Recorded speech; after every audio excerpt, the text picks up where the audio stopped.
మన కుటుంబంలోని ఎవరైనా వృద్ధులు ఇంకొన్నాళ్లలో భగవంతుని దగ్గరకు చేరుకోబోతున్నారని చెప్పేందుకు ఇది ఒక సంకేతమేమో.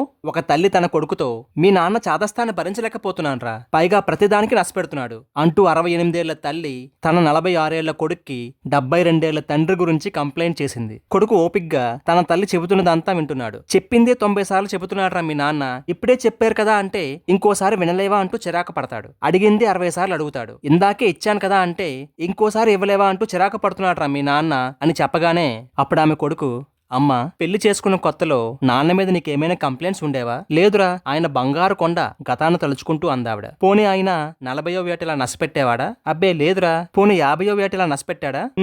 లేదురా. 60వ ఏట? అబ్బే లేదురా, ఈ మధ్యనే గత 6 నెలలుగానే.